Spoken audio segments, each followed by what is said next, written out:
ꯑꯍꯥꯟꯕꯃꯛꯇꯗ DKS Entertain YouTube channel gi maikhaidagi khwai miyambu taramna ukchabaga loinana ikai khumnaga uchari toinana channel asina ngasisu mayamgi mafamda nungaigani khanba wari ma khudol tamjage haiduna puduna laksare ado wari sheli jingegi mamangda mayamda karigumba wafam kharadan thamjage aina mamangda wari liba matamda wari do fajana chimpha phadradi lirakanu lairik parira kaino para parira gyan tade haibina chingma comment mayam ama lae adu aingonda su di problem ama thokpagineba aduda aina kaisu thoidona mayam bulana khanba leite hadi aigi phanaba aigi wari do mayamna nungai tri do nungainaba semdo kanda aigi phanaba ne haba ai khangje ado aise leitatpa mi habdo adugi duma oye kaisu natabadu ju tatli kaisu natabadu ju tatte do angang oringedi yam kan tatli do hawjik phawda aina ka thaba inkhang chatpa khotpa matamda line gari ga tonga chatlakanda aina kumningi ba jaga do yawrakanda khamu haibaga ngamdadana yam hendu kumba yawe sumaina sida thoiba problem sumaina aina wari je liba hawrakanda jo hainingba waje haiyena torakanda khoigi pallaga leiragane hadi aina hainiba wadu haifet arthamana ba wa oina phalawna haijingi bugumba sumaina problem mayam ama thoeba sigi problem jina mayamda nungairamoi haibaje I khangjai ado ai yari ke semdok jage ado ko je ai ko je sigi complaint yam la ado si ai yari ngai sigum semdok pangam je ai semdok jage ado bu leitat pai bi madi ai ma phung gi ne ado ni si madi ai semdok je try toge yam ngam jabi thakta try toge hai ba pham se thamjabu loina na ngasi aina mayam da tahan jage haiduna puduna la iba wari se Anatoly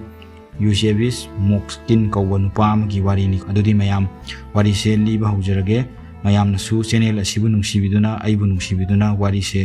loiba phawudang tabiyu haiba phum se mayam gi mufamda nolukna ningsingjari Anatoly Eusebius Mokskin je September gi tangama 1966 da Soviet Russia gi Jorki hana khangnaba city jida pokpa mi ne maje ado hojikti sigi city je Nizhny Novgorod haiga khangnagre hanagi mingdudi oigidre sigi city je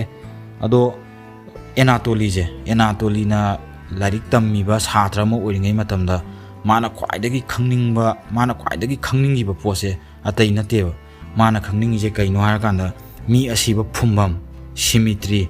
adaidi hoi dead body je lainungda phungra matungda moije kamaina tawjano hingat anba yagadra yaroidra moije kamaina tawi gaina sigumbagi matangda yam khangningba wakhalon pokpa mi ne maje angang oringedagi hauna ado maje mamanaba ngaijiga pullaga symmetry jingjida khallaga koiba chatpi adaidi sumigi asiba amagi ko leiron chanbagi tharonga pangthokpa je sum lona laptaknaga yengba haidare sumaina tawgo mi ne maje ado magi mamanaba jingjidi maga chatminai haibagi wani moidi thodokna khangba nate Anatoly di manungda sigumba magi mayam ga manadaba wakhalon nama chele haibje moidi matamdu da khangde moidi chumnagi as mamana buduma laga e bai law ngasi di symmetry da koithu uje ga haibge sum koibe jidi sum chatpado ngak tang thaba anga ko matamda adi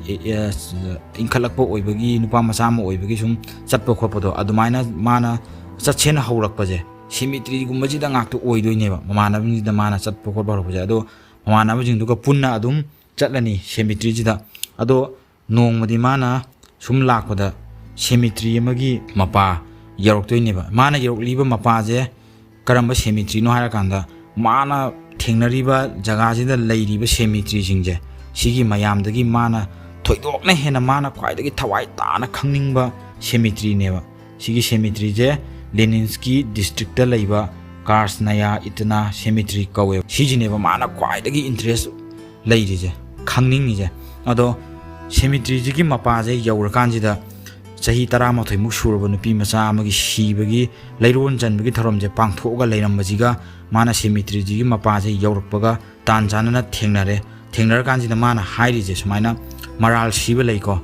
nasagi thauramdo yawriba hanjingdu da mana maral siba lei mana sirje karino haira kanjida nasagi mana sum la akanda phirol amuba setpa nupa kharana aingondagi hanba nupa kharana aije kausillaga moina aingonda dhap tawraga nupi macha siriba nupi macha dugi marai bakta kiss taw kholuna haiba lei adu moina sum hanjin hairakpa moigi force tawba dai moigi order dugi matungina aijo nupi macha dugi marai bakta kiss tawgiba lei ado aina adu tawgu matamda ai thoidokna khangiba leite khote na di mana hai sumaina ga asmoina taw haibagi tawbuni kisto firon amu banga ta sele ai angang oibaga kiboi kai boi taraga nupi macha du gi marai bakta ai kisti tawgi khotki kaina mana phongdu aduba nakana madamagi waro maje masagi sigi incident je mana nupi macha ji gi marai bakta kis tawruba matung jida magi wakhalon magi pukning jida tonganba nahangai phawdaba wakhalon ihul lama phawwa hawdoini ba maje sidagi magi life se khara sum change tawba hawrani phongna ngawba khopadi natte ko magi wakhalon je change tawba hawrani haidi dead body jida ka hena interest laiba de cemetery jingje hogai raga yingning bagum sigumbagi oiba pot ama mangonda phawba hawrani ado Anatoly je sigi matung Moscow State University dagi maje graduation losilani sigi matungda maje philological amajune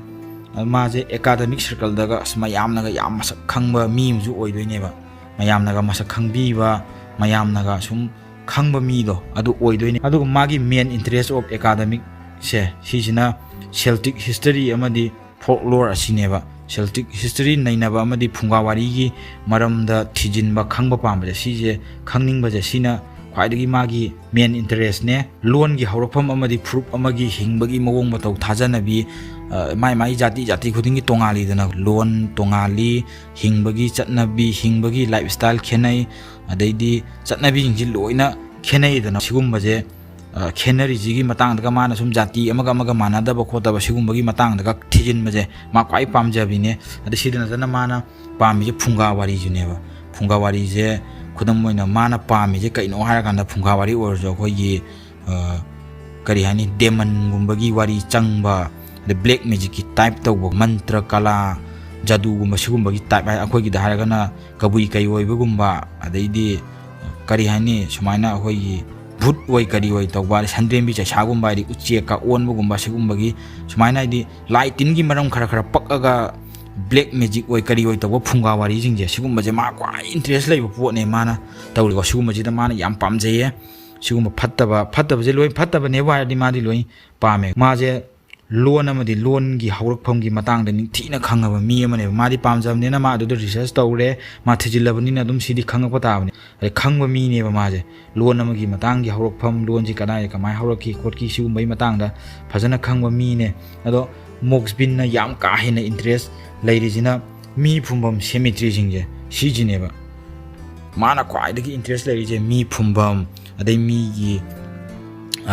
dead body जिगी कनो ceremony पांगथोकबा दि फुमबा खोपगी सिगुम्बा पांगथोकबा जे मानागा लापनागा येंगबी पामजबनि लापनागा येंगबा खोपबा समायना तौदोइनेबा अदैदि मित्रंग तौबा लाई सानाबा कला जादू अदै मित्रंग तौबा खोपबा सिगुम्बा जे मा क्वाइ पामजबनेबा तसेना हागने माजे माइबगुम्बा SIAM सानिंगबा गाइदो अदुगुम्बगी type तारे माजे माना पामिजे अफबदि अमता पामद्रे माना पामिजे मित्रंग तौबा लाई सानाबगुम्बा अरे असीबगी मसाजे कमाइन तवी गाने येंगनिंगबगुम्बा अरे सेमिट्री जिंजिगी मतंगदा खंगनिंगबगुम्बा सिगुम्बा ngato aina mayamdagi tonganba kainumda leire maje no ma masagi oiba personal library amju lei Anatoly je ma masagi oina library amaju thamjai library ji dane mana thammi jina kaino haya kanda document mayam amaga dai lyric se 60,000 hena thamme ko document ngai jine lyric sing jine pulapuna 60,000 hena thamme magi library ji da re siduna tana mana magi library ji da kari thamina kanda laidi jingi achauba laidi jingi oibane collection amaju thamdoine ba laidi orjo khogi angang gak sanaba normal oiba angang machagi size sigumba nataba haidare khogi kari ani mi amagi mire bitau phaba sigumbagi type ko laidi je sumaina yam ka hena chawba haidare mi amaga chawba phet manaba sigumba laidi achauba laidi ngi oiba collection amaju thamdoine ba magi symmetry sorry magi library ji da adumaina thamba mi ne maje मोक्सबिन जे मागी academic फेलोजिंग न फोंदोरपुगी मतुंगिना माजे याम genius ओयने जाय अदुबु माजे मीगा मानदबको canoe मी तौ भाई तारे genius ओ माजे मयामना सखंगलगजु माजे वा कैनो लाइरिका इबो खोपा दुगुम्बा तौरगजु लोली के आमगी मरमदा माना रिसर्च तौना खंगजरगजु दे फुंगा वारिगी करी द माना लोइन खंगगजु माजे सुम लोइनबा तिनबा मतमदा mayamga manadaba kaino madi kokse tongana tabuguma tawbudo adumaina tawba mine haye magi academic fellow jingjina mana awiringai matamdazu maje tonganba aronba punsi karigumba ma iro losinba dawnaga tawba haitare life amada hingiba mi amane bhaidi magi punsi je phongdokchada haitare yu ngawa minaga yu thaaga jo aidi arya film daga alu arjun naga tawdo adugi type haitare masagi oiba asengba life se losillaga adi tonganba cover amana yomjinlaga admain torga hingba mineba maje thibu nupane ko maje mai punsida nupi amadaga de unnagiba program wa tawgiba de luhongiba mi nate maje nupi amta ju koigiba leite unagiba ju leite aduga yum pangiba mi ju nate magi ahlaman jingjiga pulap punna laimina baje sijini hena pamba mine ma enatoli je yu thakpa churup thakpa sigumba tabakse sigumba ji ma sigumba ji digi lapthokna lay maje hainajadeba mayamdai wakhal tongana tajaraga jo yu thakpi churup thakpi party tawbi de birthday celebration chatpa khotpa mamanabaga party tawba hoba sigumba ji dei lapthok charaga lay kokcha ga jo maje sigumba di thoina yaude sung yaudre ma test amuk thabau sex ki tawdriba mi maneba ma asun maje nisaga chadabi yam chamba saraga neba mana mayamda uhaliba magi saklonje ai nupi amta ju koidabi adaidi mamanabaga koiba langba chattabi party tawba yaudabi yamna chamba ingtappa mi amagi saklonda neba mana magi punsi je hingja doije mai sathi bu nupani ko magi punsi kaino lotlaga hingba ngambai je mi kanam ngamna ponteba loina phongdokpa ngatane do madi lotlaga hinge angakpa magunne ko mongonda cheli jo ngaujaraga jo aduga 2006 ki report amagi matungina enatoli je magi hometown adumaktadagi sahi kun mangamuk surabai tare magi yum leiriba akoiba adaidagi sahi kun mangamuk suraba nupi macha amaga maga ari luhongnaba singgiba ju lei honggi de bongphomgi maramda da thijila leire mi asibagi matangda khangningba khotningba sigumba kala jadugi matangda tawje mai nupi mana luhongnina taribu nupi jo soidana khangamniba matamda si khangmajina maram oiraga luhongnina tawramaje honggi da buju oini ado mana luhongnina tawriba nupi je maje arrest tawraba matungda magi trial da jo saruk yagiba nupi ne sida natana maje lon 19 ngangba ngamba philologist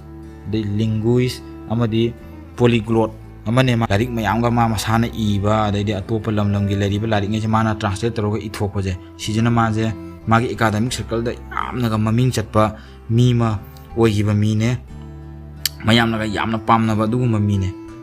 Moksbin je journalist amajune Nizhny Novgorod ki oblast ke sida leiba local cemetery di local ki mi phumbam je si expert amajune 2005 ta Oleg Ryabov maje hanagi Anatoly gi academic fellow amajune aduga publisher amajune adu mana Anatoly da Nizhny Novgorod oblast ta leiba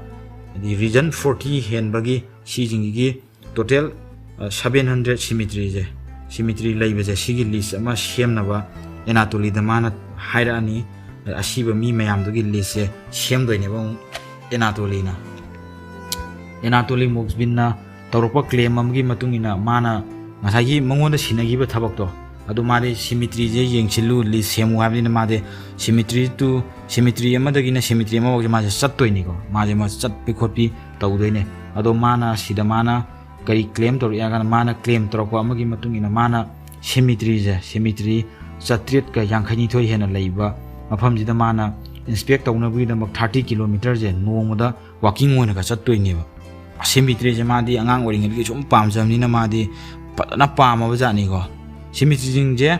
ngasagi order mangonda list ama semu kholu haye na majo kilometer 30 hen baje makhongna ka chattoini ba makhongna ga amadagi amada yengjinabagi damakta chattoine ade mana sigi travel je tawringai manung de ngasai cemetery je yengsinbagi chatpai je dum chattoini dana ko mana sigi chatlingai manung si daga maje masa je waraktana chokthaраktana laikut daga tungba isinga je thakpa mi ne maje laikut daga tungba isinga je thakchin bi adai numidang danaga hoigi mi leinadraba pham amadaga leiba hashtag sidaga changchillaga charugi moi napi singbi mapun pulla thambado adugumadaga changchillaga tumba adai sida junatana ahinga je lektoine ba maje adi mi leinadaba jaga sidaga dum ahing lekchin bi go madi yum nong kaim darka tadre cemetery yengchillo ware cemetery mi phumbam ne ware di maje pura beragi mi oire ko ahing sidaga maje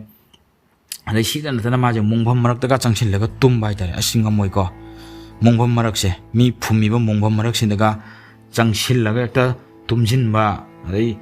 ꯉꯁꯥꯏꯒꯤ ꯐꯤꯅꯔꯦꯜ ꯇꯧꯅꯕꯒꯤꯗꯃꯛꯇ prepare ꯇꯧꯔꯒ ꯊꯝꯕ ꯀꯣꯐꯤꯟꯁꯦ ꯃꯤ ꯐꯨꯝꯅꯕꯒꯤꯗꯃꯛꯇ ꯑꯩꯈꯣꯏꯒꯤ prepare ꯇꯧꯔꯒ ꯊꯝꯃꯤꯕ coffin ꯀꯨꯁꯦ ꯁꯤꯒꯤ ꯃꯅꯨꯡꯗꯒꯁꯦ ꯍꯦꯛꯇ ꯆꯪꯁꯤꯜꯂꯒ ꯇꯨꯝꯕ ꯈꯣꯠꯄ ꯇꯧꯗꯣꯏꯅꯦꯕ ꯑꯗꯩ ꯄ꯭ꯔꯤꯄꯦꯌꯔ ꯇꯧꯕ ꯍꯥꯏꯁꯦ ꯑꯩꯈꯣꯏ ꯁꯤꯗꯁꯨ ꯃꯤꯁꯦ ꯂꯩꯇ꯭ꯔꯦ ꯑꯁ ꯃꯤꯁꯦ ꯃꯥꯗꯣ ꯌꯥꯔꯔꯣꯏꯅꯦꯒ ꯍꯥꯏꯔꯒ ꯑꯩꯈꯣꯏꯒꯤ ꯃꯪꯒꯁꯦ ꯍꯥꯟꯅ ꯁꯦꯝꯕ ꯈꯣꯠꯄ ꯇꯧꯋꯤꯗꯅꯀꯣ ꯑꯗꯣ ꯁꯦꯝꯕ ꯍꯥꯏꯁꯦ ꯃꯪꯁꯦ ꯀꯩꯁꯨ ꯁꯦꯟꯅꯗꯦꯀꯣ ꯁꯦꯝꯃꯨꯔꯅꯤ ꯍꯥꯏꯐꯦꯠ ꯁꯦꯡꯗꯣꯛꯎꯔꯅꯤ ꯑꯗꯨꯒ ꯉꯁꯥꯏꯒꯤ ꯑꯩꯈꯣꯏꯅ ꯁꯤꯅꯤꯅ ꯄꯥꯅꯔꯤꯕ ꯃꯤꯁꯦ ꯑꯩꯈꯣꯏꯒꯤ ꯁꯤꯔꯛꯄ ꯉꯥꯏꯗꯅ ꯑꯗꯨꯃꯥꯏꯅ ꯃꯣꯏꯒꯤꯁꯨ ꯄ꯭ꯔꯤꯄꯦꯌꯔ ꯇꯧꯔꯒ ꯊꯝꯃꯕ ꯀꯣꯐꯤꯟꯅꯦꯕ ꯁꯤꯒꯤ ꯃꯅꯨꯡꯁꯤꯗꯒ ꯆꯪꯁꯤꯜꯂꯒ ꯇꯨꯝꯕ ꯈꯣꯠꯄ ꯇꯧꯗꯣꯏꯅꯦ ꯃꯥꯁꯦ ꯃꯉꯣꯟꯗ ꯀꯤꯕ ꯍꯪꯒꯣꯏꯕ ꯅꯨꯡꯉꯥꯏꯇꯕ ꯀꯔꯤꯝ ꯂꯩꯇ꯭ꯔꯦ ꯃꯥꯗꯤ ꯑꯗꯩ ꯁꯤꯒꯤ ꯃꯥꯒꯤ ꯌꯥꯝꯅ ꯑꯦꯛꯁꯄꯦꯟꯁꯤꯞ ꯑꯣꯏꯕ ꯇ꯭ꯔꯦꯚꯦꯜꯁꯦ ꯍꯥꯏꯗꯤ ꯌꯥꯝ ꯁꯥꯡꯉꯤꯗꯅꯗꯣ ꯀꯤꯂꯣꯃꯤꯇꯔ 30 ꯍꯦꯟꯅ ꯀꯣꯏꯆꯠ ꯆꯠꯇꯣꯏꯅꯦ ꯃꯪ ꯃꯔꯛ ꯑꯗꯩ ꯁꯤꯃꯤꯇ꯭ꯔꯤ ꯃꯔꯛ ꯉꯥꯛꯇꯅꯦ ꯃꯥꯅ ꯈꯜꯂꯒ ꯆꯠꯇꯣꯏꯁꯦꯀꯣ ꯁꯤꯒꯤ ꯃꯥꯅ ꯀꯣꯏꯆꯠ ꯆꯠꯄꯁꯦ ꯁꯤꯁꯤꯅ ꯃꯔꯝ ꯑꯣꯏꯔꯒ ꯃꯥꯁꯦ ꯑꯗꯩ ꯄꯨꯂꯤꯁꯅꯒ ꯐꯥꯔꯒ ꯃꯥꯁꯦ ꯋꯥꯍꯪꯒ ꯍꯪꯗꯣꯏꯅꯦꯕ ꯍꯣꯏ ꯅꯪ ꯑꯝꯇ ꯂꯥꯎꯅꯦ ꯅꯪ ꯉꯁꯥꯏꯗꯩ ꯁꯤꯗ ꯀꯣꯏꯆꯠ ꯆꯠꯂ ꯂꯩꯔꯤꯁꯤ ꯅꯪ ꯀꯔꯤꯒꯤꯅꯣ ꯅꯪ ꯁꯤꯃꯤꯇ꯭ꯔꯤꯉꯩꯁꯦ ꯈꯜꯂꯒ ꯅꯪ ꯁꯨꯝ ꯁ꯭ꯋꯥꯏꯗ ꯀꯣꯏꯆꯠ ꯆꯠꯇꯅ ꯅꯪ ꯀꯩꯅꯣ ꯇꯧ ꯂꯩꯔꯤꯁꯦ ꯅꯪꯁꯦ ꯍꯨꯔꯥꯟꯕꯔꯥ ꯅꯠꯇ꯭ꯔꯒꯅ ꯃꯤꯒꯤ ꯄꯣꯠ ꯆꯩꯁꯤꯡꯁꯦ ꯊꯨꯒꯥꯏꯕ ꯃꯥꯡꯍꯟ ꯇꯥꯍꯟꯕ ꯂꯥꯛꯄ ꯃꯤꯗ ꯀꯥꯏꯅ ꯄꯨꯂꯤꯁꯅꯒ ꯃꯥꯁꯦ ꯍꯪꯗꯣꯏꯅꯦꯕ ꯍꯪꯉꯛꯇꯥꯕꯅꯦ ꯀꯣꯏꯆꯠ ꯆꯠꯂꯒ ꯑꯗꯨꯝ ꯂꯩꯗꯣꯏꯅꯦꯕ ꯃꯥꯗꯤ ꯃꯥꯅ ꯄꯥꯝꯖꯕ ꯊꯕꯛꯇꯨꯗ ꯃꯥꯁꯦ ꯑꯦꯛꯁꯄꯔꯠ ꯑꯃꯁꯨ ꯑꯣꯏꯔꯦ ꯑꯗꯨꯒ ꯂꯤꯁ ꯑꯃ ꯁꯦꯝꯃꯣꯅꯁꯨ ꯄꯤꯔꯛꯑꯕꯅꯤꯅ ꯏꯔꯨꯖꯅꯤꯡꯕꯗ ꯊꯣꯡꯒ꯭ꯔꯥ ꯇꯦꯛꯄꯩ ꯐꯤꯕꯝꯗꯨ ꯇꯥꯔꯦꯀꯣ ꯑꯗꯨꯅꯅꯦ ꯃꯥꯅ ꯉꯁꯥꯏꯒꯤ ꯈꯣꯡꯕꯥꯟꯒꯤ ꯏꯁꯤꯡ ꯈꯔ ꯊꯛꯆꯤꯟ ꯑꯗꯩꯗꯤ ꯃꯤ ꯂꯩꯅꯗ꯭ꯔꯕ ꯐꯦꯛꯇꯔꯤꯗ ꯈꯔ ꯆꯪꯉ ꯈꯔ ꯇꯨꯝꯁꯤꯟ ꯑꯗꯩ ꯃꯪ ꯃꯔꯛꯇꯒ ꯈꯔ ꯆꯪꯉ ꯈꯔ ꯇꯨꯝꯁꯤꯟ ꯇꯧꯗꯣꯏꯁꯦ ꯃꯥꯗꯤ ꯅꯨꯡꯉꯥꯏꯕ ꯀꯩꯅꯣꯝꯗ ꯂꯩꯔꯦ ꯃꯥ ꯇꯣꯉꯥꯟꯕ ꯁꯪꯁꯥꯔ ꯑꯃꯗ ꯂꯩꯔꯦ ꯃꯥꯗꯤ ꯑꯗꯣ ꯃꯇꯝꯗꯨꯗ ꯃꯥꯒꯤ ꯑꯦꯀꯥꯗꯃꯤꯛ ꯀ꯭ꯔꯤꯗꯦꯟꯇꯤꯌꯦꯜ ꯑꯃꯗꯤ ꯃꯥꯒꯤ ꯄꯔꯐꯣꯁꯦ ꯁꯤꯁꯤꯅ ꯐꯣꯡꯗꯣꯔꯛꯄ ꯑꯗꯩ ꯁꯤꯁꯤꯅ ꯃꯔꯝ ꯑꯣꯏꯔꯒ ꯃꯥꯁꯦ ꯑꯦꯔꯦꯁꯇꯤ ꯇꯧꯔꯔꯣꯏ ꯐꯥꯔꯔꯣꯏꯀꯣ ꯃꯥꯁꯦ ꯄꯨꯂꯤꯁꯅ ꯐꯥꯕ ꯈꯣꯠꯄꯗꯤ ꯇꯧꯈꯤꯗ꯭ꯔꯦ ꯃꯔꯝꯗꯤ ꯃꯥꯅ ꯇꯧꯔꯤꯕ ꯊꯕꯛꯇꯣ ꯃꯉꯣꯟꯗ ꯁꯤꯟꯅꯔꯛꯏꯁꯦ ꯑꯣꯔꯗꯔ ꯑꯃꯗꯤ ꯊꯣꯛꯇꯣꯏꯅꯦꯕ ꯁꯤꯃꯤꯇ꯭ꯔꯤ ꯃꯌꯥꯝꯁꯤꯒꯤ ꯂꯤꯁ ꯑꯃ ꯁꯦꯝꯃꯨ ꯈꯣꯠꯂꯨ ꯑꯗꯨ ꯇꯧ ꯍꯥꯏꯕꯗꯁꯨ ꯅꯠꯇꯅ ꯃꯥꯅ ꯉꯁꯥꯏꯒꯤ ꯌꯨꯅꯤꯚꯔꯁꯤꯇꯤꯗ ꯀꯔꯤꯗ ꯇꯧꯔꯤꯕ ꯃꯥꯒꯤ ꯔꯤꯁꯔꯁꯇꯣ ꯍꯥꯏꯗꯤ ꯂꯣꯜꯂꯤꯒꯤ ꯃꯇꯥꯡꯗꯗꯩ ꯁꯤꯃꯤꯇ꯭ꯔꯤꯒꯤ ꯃꯇꯥꯡꯗ ꯀꯩꯗ ꯃꯌꯥꯝ ꯇꯧꯕꯅꯤꯅ ꯃꯥꯁꯦ ꯑꯗꯨꯒꯨꯝꯕꯒꯤ ꯆꯨꯝꯅ ꯊꯤꯖꯤꯟꯕ ꯈꯣꯠꯆꯤꯟꯕ ꯃꯤ ꯑꯣꯏꯔꯝꯒꯅꯤꯅ ꯃꯥꯁꯦ ꯃꯇꯝꯗꯨꯗ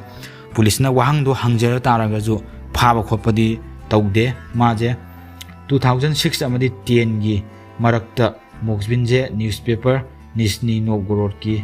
ꯐ꯭ꯔꯤꯂꯦꯟꯁ ꯀꯣꯔꯦꯁꯄꯣꯟꯗꯦꯟ ꯑꯃꯁꯨ ꯑꯣꯏꯅ ꯊꯕꯛ ꯇꯧꯔꯅꯤ ꯃꯥꯁꯦ ꯊꯕꯛ ꯌꯥꯝ ꯌꯥꯝꯃꯦ ꯊꯥ ꯑꯃꯗ ꯑꯅꯤꯔꯛꯈꯛ ꯄꯕ꯭ꯂꯤꯁ ꯇꯧꯏꯀꯣ ꯁꯤꯒꯤ ꯆꯦꯐꯣꯡꯁꯤꯗ ꯃꯥꯅ ꯊꯥ ꯑꯃꯗ 2 times ꯈꯛ ꯄꯕ꯭ꯂꯤꯁ ꯇꯧꯏ ꯅꯤꯖꯅꯤ ꯅꯣꯚꯒꯣꯔꯣꯗ ꯁꯤꯃꯤꯇ꯭ꯔꯤꯁꯦ ꯁꯤꯒꯤ ꯃꯇꯥꯡꯗ ꯁꯤꯒꯤ ꯃꯔꯝꯗ ꯃꯥꯅ ꯍꯥꯞꯇꯣꯏꯅꯦ ꯑꯏꯕ ꯋꯥꯔꯣꯜ ꯑꯣꯏꯅ ꯄꯕ꯭ꯂꯤꯁ ꯇꯧꯗꯣꯏꯅꯦ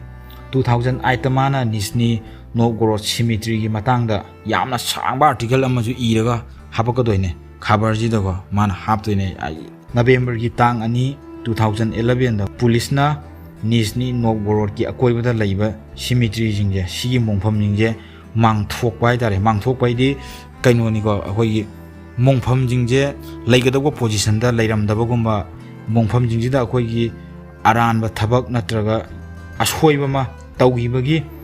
ꯈꯨꯗꯝ ꯆꯥꯡꯗꯝ ꯃꯌꯥꯝ ꯑꯃ ꯊꯦꯡꯅꯔꯛꯄꯗꯒꯤ ꯃꯥꯗꯤ ꯁꯤꯒꯤ ꯖꯒꯥꯁꯤꯗ ꯉꯥꯛ ꯂꯩꯇꯅ ꯆꯠꯊꯣꯛ ꯆꯠꯁꯤꯟ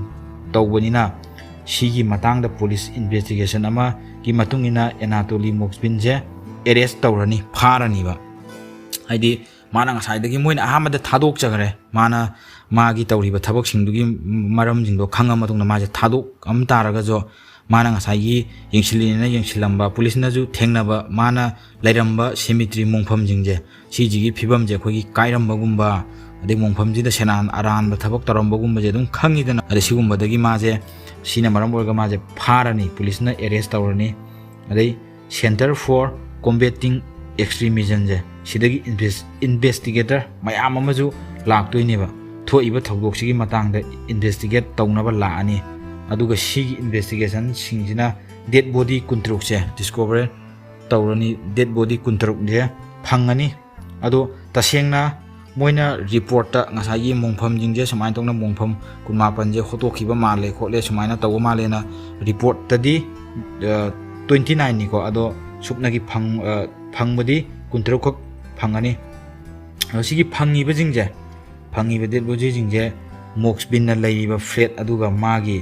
ꯒꯦꯔꯦꯖꯇꯩꯅꯦꯕ ꯐꯪꯗꯣꯏꯁꯦ ꯃꯥꯗꯤ ꯐꯖꯅ ꯁꯥꯟꯅꯄꯣꯠꯀꯤ ꯇꯥꯏꯞꯇ ꯈꯟꯂꯖꯥꯠꯅꯤꯀꯣ ꯗꯦꯗ ꯕꯣꯗꯤꯁꯤꯡꯁꯦ ꯂꯥꯏꯔꯤꯛꯅ ꯄꯤꯛ ꯊꯟꯅ ꯂꯩꯕꯀꯣ ꯑꯄꯤꯛꯄ ꯀꯥ ꯑꯃꯗ ꯂꯩꯕ ꯁꯣꯐꯥ ꯃꯊꯛꯇꯒ ꯉꯁꯥꯏꯒꯤ ꯄꯨꯂꯤꯁꯁꯤꯡꯗꯨꯅ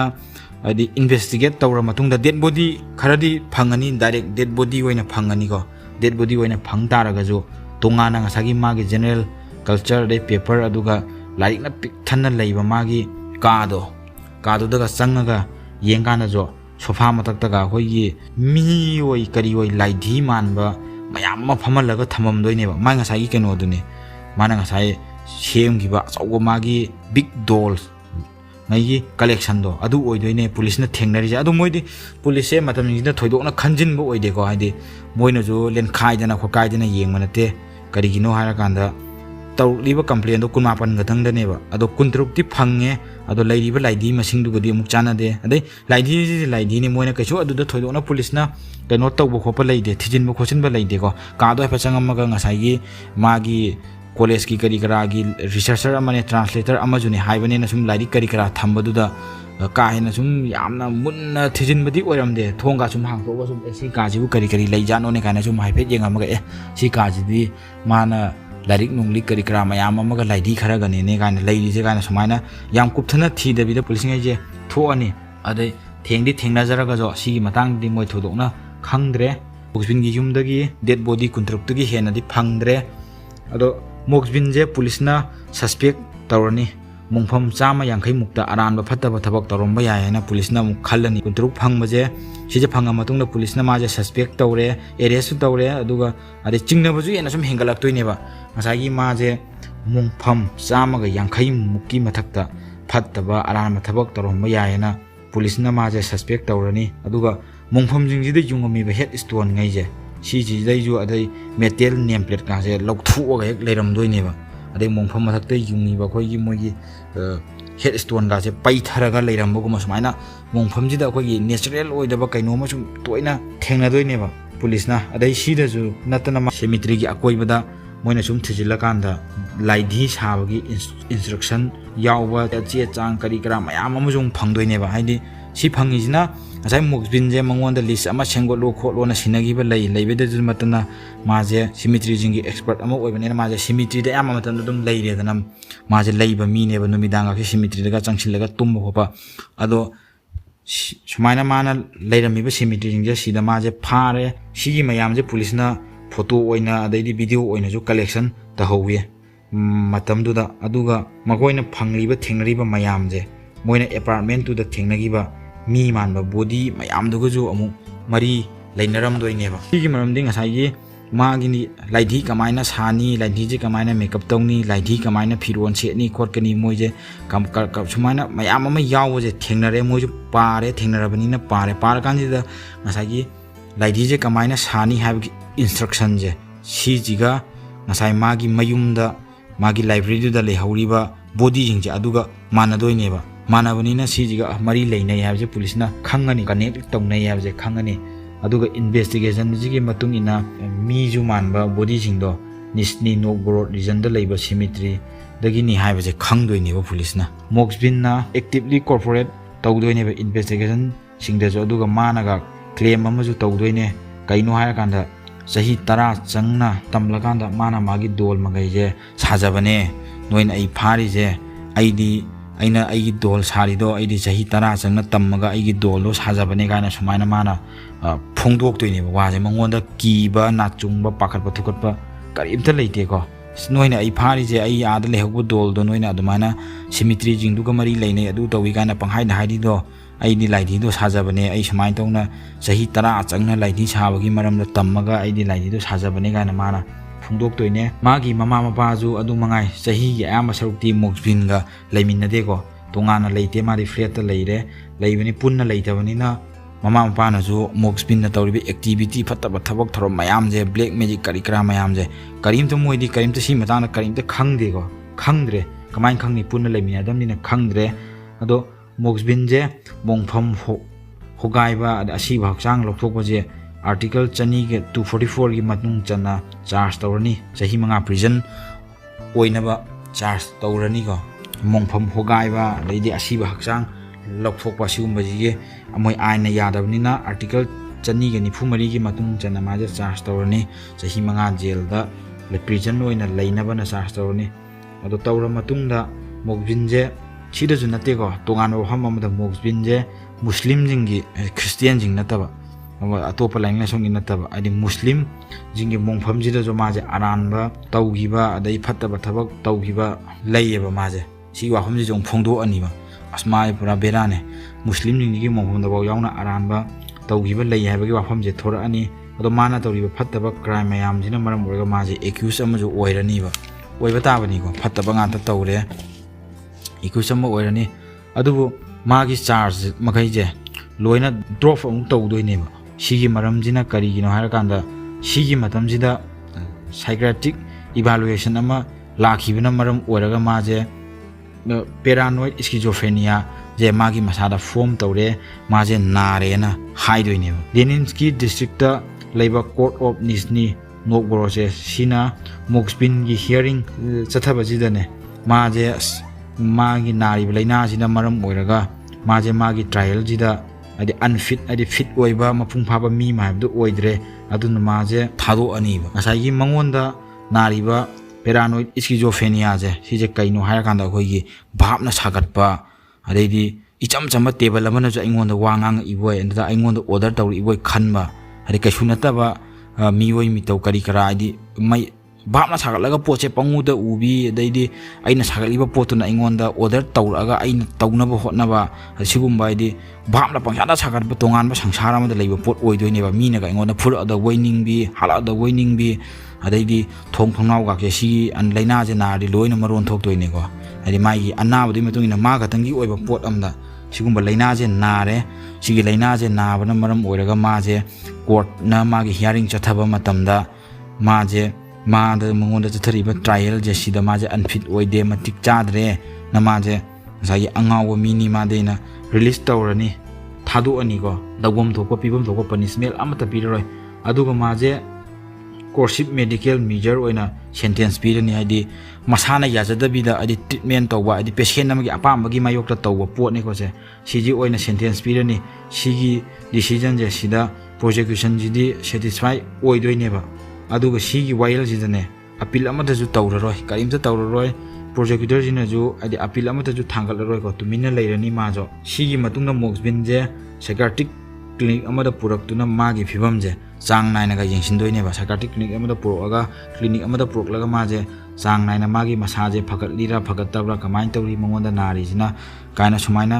यंगसिनबा खोसिनबा जे तौरनी अदो 2013 की हियरिंग अमगी मतुंग इना मागी ट्रीटमेंट तौबगी मतम जे सांगो अंदोइनेबा अस्माजे फत्तरी खोत्री अदु तौदरी गाना हायगा मागी ट्रीटमेंट तौबई मतम जे सांगदोनग्रनी सिना मरम ओरगा मागी ट्रीटमेंट जे मथंग मथंग सुम सांगदोखिबना 2014 15 सी बावबा अदुम एक्सटेंड तौरगा लैदोइनेबा सांगदोगा अदो मोक्सबिन जे सही अहुम साइकियाट्रिक क्लिनिक सिना मॉनिटरिंग तौरबा तुंगदा माजे ट्रायल गिदमक्ता फिट ओइदे हाइदुना माजे साइकियाट्रिक ट्रीटमेंट गिदमा क्लिनिक सिदा अदुम माइदि ट्रीटमेंट तौनबा ओइना वारेपसे लौरनी चथरनीगो चाही अहुम साइकियाट्रिक क्लिनिक सिदा मॉनिटरिंग तौरे माजी यंगसिले फगलकपरा फगलक्तबरना यंगसिले अदो यंगसिलगा जो मोइना फगत्रे माजे फिट ओइद्रे मंगोना नोइना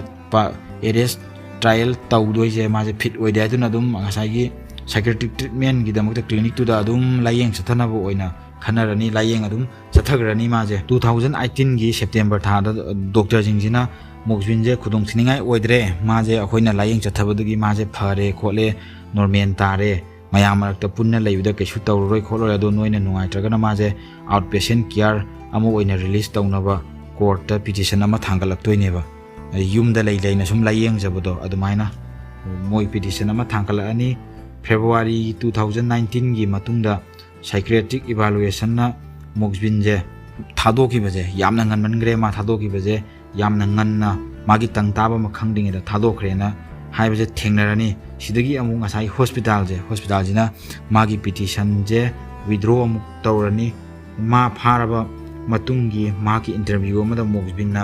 मसाना फोंदोरपजे पुरा अंगकपो ओइगी माना सिगिबा अंगांगजिंग अदुगी मुक्ता माजो मिनुंगसी अमदी नुंगाइदबजु फावेसिने माना हाइजे माना मुफमदुदगी डेड बॉडी जे लौथोक्ता जारगा जो लौथोकचबा तारगा जो सिरिबा अंगांगजिंग जे सिगिदमक्ता माजे नुंगाइतबा फावे कायना माना फोंदोक्तोइनेबा सिदा नतना माना इंटरव्यू दुदा माना हाइरिजे असिबजिंग जे साइंस नतगा ब्लैक मैजिक तौरगा अमु hingathanba yanabagi hingathanba adai hanagi life ta hingatnaba yani gaina mana pandoineba pura madi tonganba kainomda leire ado Moksbin je Celtic culture gi expert amani aduna ancient singna mongpham manungda leiba mi jinga makhoi asiba hakchang jingje si spirit singni ga wari sanaba communication tawuje tamdoineba hiding mana ngasa Celtic history gi Celtic culture je sigi maramda mana thijin lawa matungda expert oiraba matungda mana amu ancient hadi ariba jati furup kangrup singna mongpham manungda leiriba makhoi gi sigraba mi jingje sigi thawai jingjiga wari sanabagi communication tawbagi black magic kadi kara mantra jantra mayamje maje loina tamchillego maje arei bangai ade sida junatana mana kari kari tamme har kanda Siberia praja jingi culture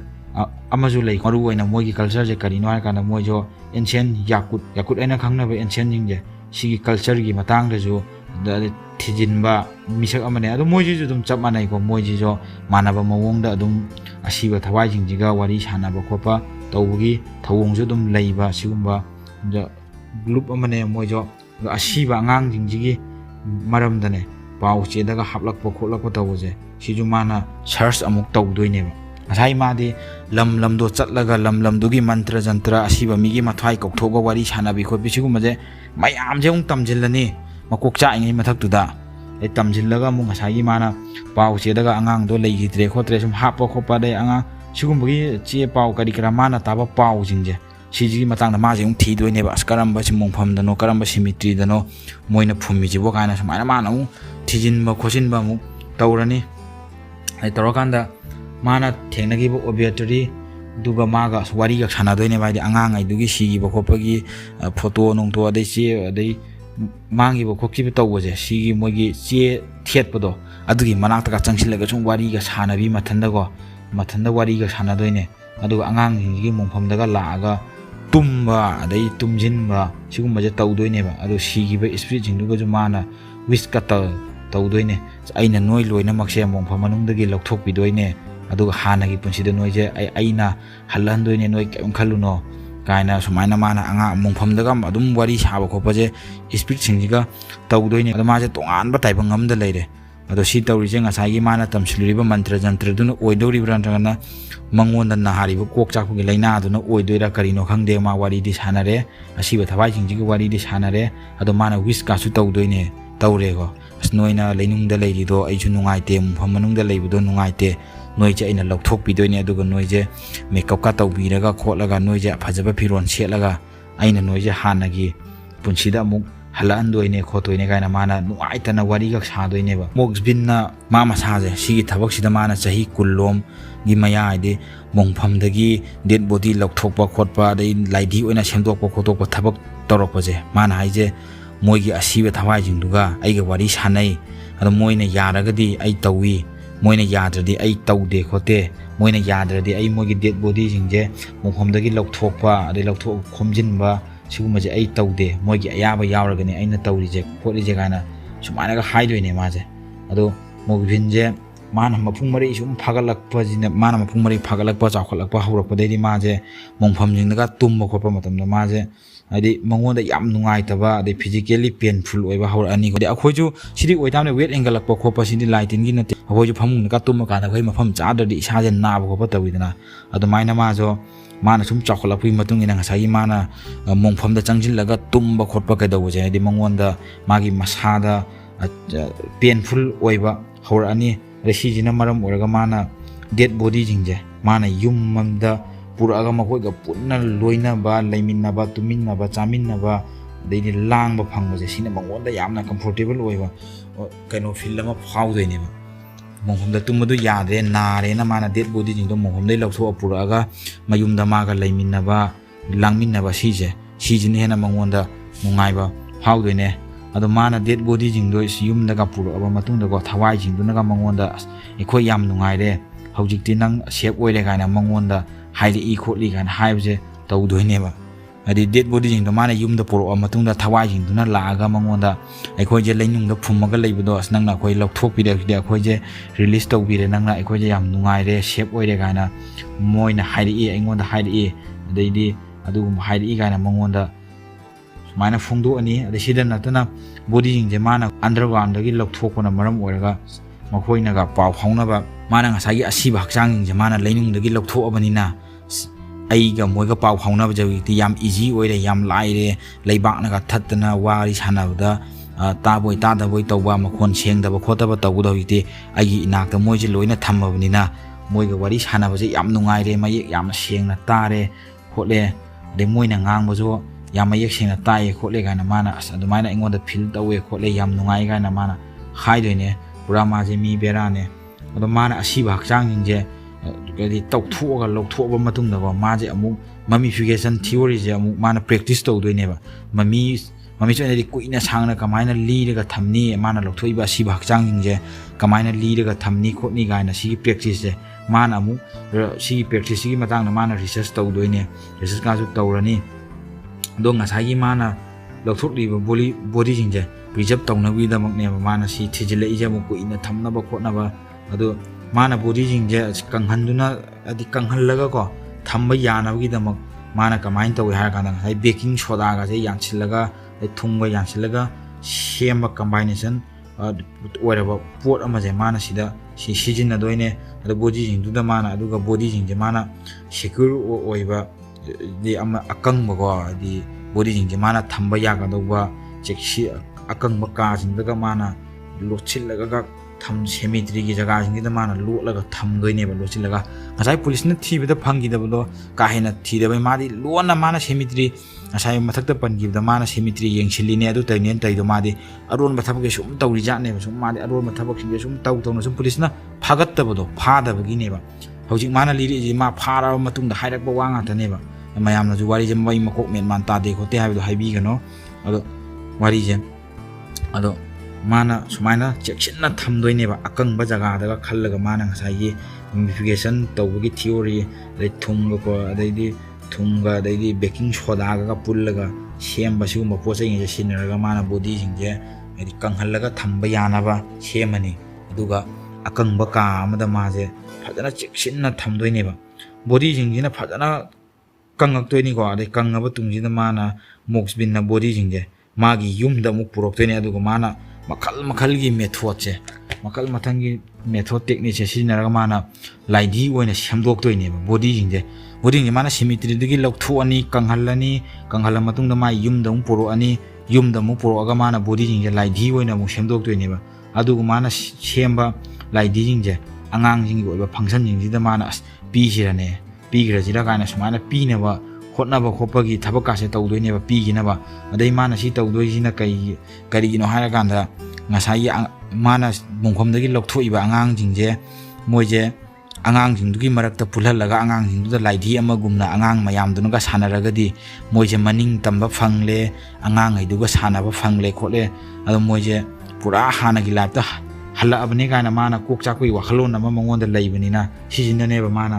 laidi oina phajana sema ba matungda angang jingjigi function kari kara da mana pi na baga hona raka doje moxbin na ma mathandaga feel tawje doine go asmoi gi lemhori ba masa physical remaining je nomo gi sum phibam soksilak ba kangsin ba sum henjil e pixel e siwo kamain tawdoino kan asum yamna nungai ta ba oiramani thawai waramani moi sum kangsil e je moi sum pixel e je nungai ramoroi ko moi comfortable oiramoroi kana ma matumda phauja de mai magi wakhalon da ding asagi mana lokhali ba dead body jinje dead body ne na laitre ko mai wakhanda di mai wakhanda pura ahing ba ngang ama do mai na khan mane na adi sibe ji kangjil ko je mai wakhanda as moi samaina kangjil pa no magi pixel lak pa phibam soksil lak pa khuibe henjil ko as moi jamna nungai ramoroi ko gaina ma je yamna nungai je da wakhan ga phaude ne ba body jingjina ne sum no gi sum kangjil lak pa je thingba ngamoroi ma je yamna nungai tabiga tawdoi ne ba dead body jing si bai kangjil lak do sum kangjil lak je mana ga thingba ngamjada bodo as moi je mayeng sum tasil kangjil moi je khujil mas moi je thijil ga na sum mana ga thingba ngamjada bagi nungai tab ka phawdo adu mana ga phawde ne ma je adu gudi mana kai dora ke ha kanda ma kangjil iba dead body jing je si je thingna bane na ma hana tawtebe technique je mana phi maron je na angang dead body jing ji makhong dagi makhut dagi kai dagi loina yetsin doine ba chauna una bana kangjin do phi du maro yeladi chawkhala idana ꯑꯗꯨꯃꯥꯏꯅ ꯆꯥꯎꯅ ꯎꯅꯕꯅ ꯃꯥꯅ date ꯕꯣꯗꯤꯁꯤꯡꯁꯤꯗ ꯐꯤꯁꯦ ꯃꯔꯣꯟ ꯃꯆꯨ ꯃꯆꯨꯒꯤ ꯐꯤꯔꯣꯟꯒꯥꯁꯦ ꯐꯤꯒꯥꯁꯦ ꯌꯦꯠꯂꯒ ꯃꯆꯨ ꯃꯆꯨꯒꯤ ꯑꯉꯥꯡꯁꯤꯡꯅ ꯁꯦꯠꯅꯕ ꯐꯤꯔꯣꯟꯒꯥꯁꯦ ꯁꯦꯠꯍꯜꯂꯅꯤ ꯑꯗꯨꯒ ꯋꯦꯛꯁ ꯃꯥꯛꯁ ꯀꯛ ꯅꯞꯆꯤꯜꯂꯒ ꯗꯦꯀꯣꯔꯦꯠ ꯀꯛ ꯇꯧꯗꯣꯏꯅꯦꯕ ꯑꯗꯩ ꯁꯤꯒꯤ ꯃꯊꯛꯇ ꯃꯥꯅ ꯑꯉꯥꯡꯁꯤꯡꯁꯤꯒꯤ ꯂꯤꯞꯁꯇꯤꯛ ꯀꯛ ꯁꯪꯖꯤꯟꯕꯤ ꯑꯥꯏꯕ꯭ꯔꯨ ꯑꯗꯩ ꯅꯦꯟ ꯄꯣꯂꯤꯁ ꯁꯤꯒꯥꯛꯁꯨ ꯃꯥꯅ ꯁꯪꯕꯤꯗꯣꯏꯅꯦꯕ ꯐꯖꯅꯕꯅꯦ ꯀꯥꯏꯅꯀꯣ ꯑꯁ ꯅꯣꯏꯁꯦ ꯊꯤꯖꯤꯜꯂꯛꯑꯦ ꯅꯣꯏ ꯊꯤꯕꯗꯣ ꯑꯩꯁꯨ ꯅꯨꯡꯉꯥꯏꯇ꯭ꯔꯦ ꯅꯣꯏꯁꯨ ꯅꯨꯡꯉꯥꯏꯔꯝꯃꯔꯣꯏ ꯑꯗꯨꯅ ꯅꯣꯏꯁꯦ ꯑꯩꯅ ꯐꯤꯔꯣꯟ ꯑꯐꯕ ꯁꯦꯠꯄꯤꯔꯤꯅꯤ ꯑꯗꯨ ꯇꯧꯔꯤꯅꯤ ꯅꯣꯏꯁꯦ ꯁꯦꯠꯄꯤꯔꯤꯒꯦ ꯀꯥꯏꯅ ꯃꯥꯅ ꯀꯦꯕꯤꯗꯅ ꯃꯦꯀꯞ ꯇꯧꯕꯤꯗꯅ ꯇꯧꯗꯣꯏꯅꯦꯕ ꯑꯗꯩ ꯁꯤꯒꯤ ꯃꯌꯥꯝꯁꯤꯅ ꯃꯥꯅ ꯉꯁꯥꯏꯒꯤ ꯑꯁꯤꯕ ꯃꯁꯥꯗꯨꯗꯅꯦ ꯃꯦꯀꯞ ꯇꯧꯕ ꯗ꯭ꯔꯦꯁ ꯁꯦꯠꯆꯤꯟꯕꯤꯕꯁꯤꯅ ꯉꯁꯥꯏꯒꯤ ꯕꯣꯗꯤꯁꯤꯡꯗꯣ ꯃꯥꯅ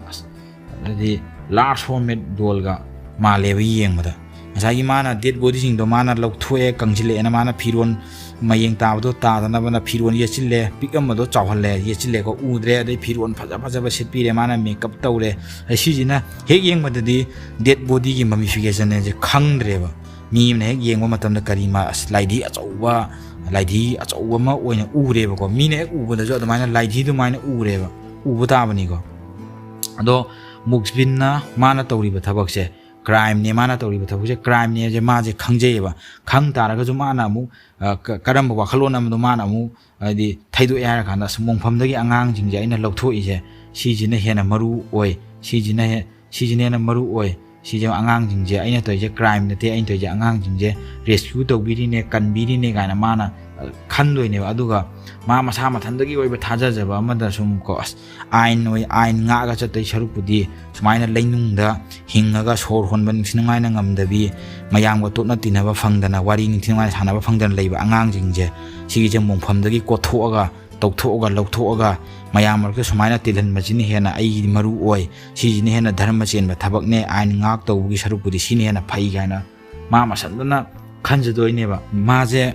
ꯃꯥ ꯃꯁꯥꯒꯤ ꯑꯉꯥꯡ ꯂꯩꯕ ꯍꯥꯏꯗꯤ ꯃꯥꯒꯤ ꯃꯆꯥ ꯑꯗꯩ ꯃꯆꯥꯅꯨꯄꯥ ꯃꯆꯥꯅꯨꯄꯤ ꯑꯗꯩ ꯃꯥꯒꯤ ꯃꯆꯤꯟ ꯃꯅꯥꯎ ꯃꯥꯒꯤ ꯃꯅꯥꯎꯁꯤꯡꯒꯥꯛꯁꯦ ꯃꯥꯒꯤ ꯃꯈꯥ ꯊꯥꯕꯁꯦ ꯂꯩꯕ ꯄꯥꯝꯖꯕ ꯃꯤ ꯑꯃꯅꯦ ꯃꯔꯨꯑꯣꯏꯅ ꯃꯥꯅ ꯄꯥꯝꯃꯤꯁꯦ ꯀꯔꯤꯅꯣ ꯍꯥꯏꯀꯥꯟꯗ ꯃꯥꯒꯤ ꯃꯆꯥꯅꯨꯄꯤꯒ ꯂꯩꯕꯁꯦ ꯃꯥ ꯌꯥꯝꯅ ꯄꯥꯝꯖꯩꯌꯦ ꯑꯗꯣ ꯃꯣꯛꯁꯕꯤꯟꯁꯦ ꯃꯁꯥꯒꯤ ꯑꯣꯏꯕ ꯑꯉꯥꯡ ꯂꯩꯇ꯭ꯔꯦ ꯄꯣꯛꯇ꯭ꯔꯦ ꯀꯥꯏꯅ ꯅꯨꯡꯉꯥꯏꯖꯗꯕꯒꯥꯛꯁꯨ ꯐꯥꯎꯗꯣꯏꯅꯦꯕ ꯑꯣ ꯑꯩꯁꯦ ꯑꯩꯒꯤ ꯑꯣꯏꯕ ꯏꯆꯥ ꯑꯩꯒꯤ ꯑꯣꯏꯕ ꯏꯆꯤꯟ ꯏꯅꯥꯎ ꯑꯃꯠꯇ ꯂꯩꯇ꯭ꯔꯦꯀꯣ ꯀꯥꯏꯅ ꯃꯥꯅ ꯐꯥꯎꯖꯗꯣꯏꯅꯦꯕ ꯃꯥꯒꯤ ꯋꯥꯈꯜꯁꯤꯗ ꯑꯗꯩ ꯃꯇꯝ ꯑꯃꯗ ꯃꯥꯒꯤ ꯃꯃꯥ ꯃꯄꯥꯒꯤ ꯑꯄꯥꯝꯕꯒꯤ ꯃꯥꯌꯣꯛꯇ ꯅꯨꯄꯤ ꯃꯆꯥ ꯑꯃꯁꯨ ꯃꯥꯅ ꯑꯦꯗꯣꯞ ꯇꯧꯅꯕ ꯍꯣꯠꯅꯈꯤꯕ ꯂꯩꯌꯦ ꯌꯣꯛꯅꯕ ꯃꯥ ꯑꯉꯥꯡ ꯌꯥꯎꯗ꯭ꯔꯦ ꯈꯣꯠꯇ꯭ꯔꯦ ꯑꯗꯨ ꯇꯧꯗ꯭ꯔꯦꯅ ꯃꯥꯅ ꯅꯨꯄꯤ ꯃꯆꯥ ꯑꯃ ꯌꯣꯛꯁꯦ ꯈꯣꯠꯁꯦ ꯑꯗꯨ ꯇꯧꯁꯦ ꯀꯥꯏꯅ ꯍꯥꯏꯕ ꯂꯩ ꯑꯗꯣ ꯃꯃꯥ ꯃꯄꯥꯅ ꯌꯥꯈꯤꯗꯦ ꯑꯗꯣ ꯃꯥꯒꯤ ꯑꯄꯤꯛꯄ ꯏꯟꯀꯝꯁꯤꯅ ꯃꯔꯝ ꯑꯣꯏꯔꯒ ꯍꯥꯏꯗꯤ ꯃꯥꯒꯤ ꯑꯄꯥꯝꯕꯗꯣ ꯊꯨꯡꯈꯤꯗꯦꯕ